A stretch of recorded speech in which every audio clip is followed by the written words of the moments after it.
am concerned that this new phase of gender neutral pronouns is a detriment to the goal that we have.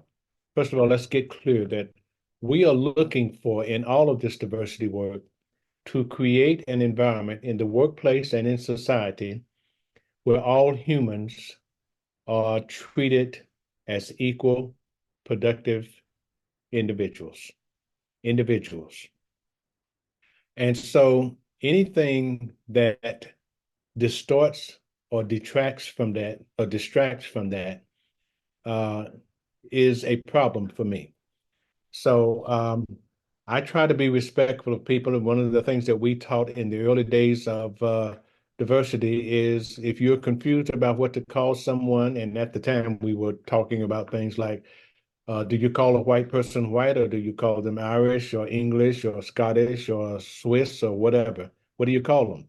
Or do you call black people black or African American or Afro American, or what do you call them?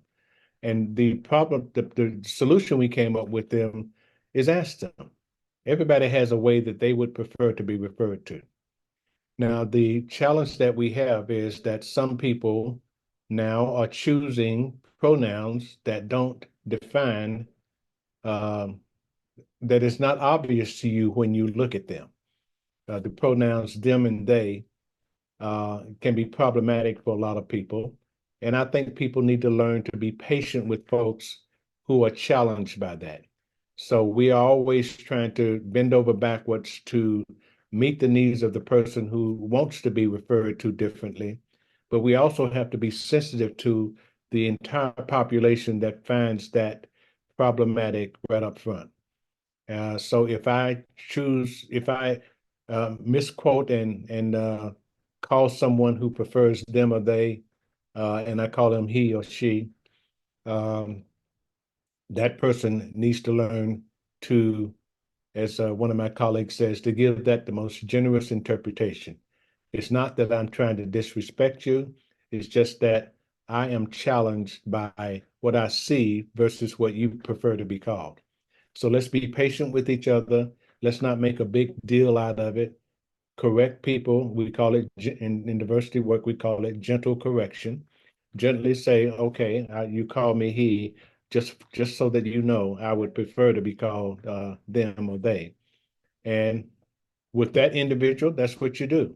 The next person that you encounter who has a gender neutral pronouns, you'll have to go through the same process again.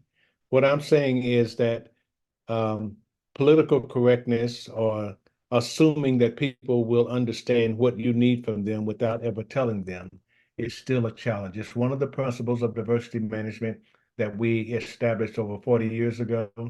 Be patient with people, be patient with yourself.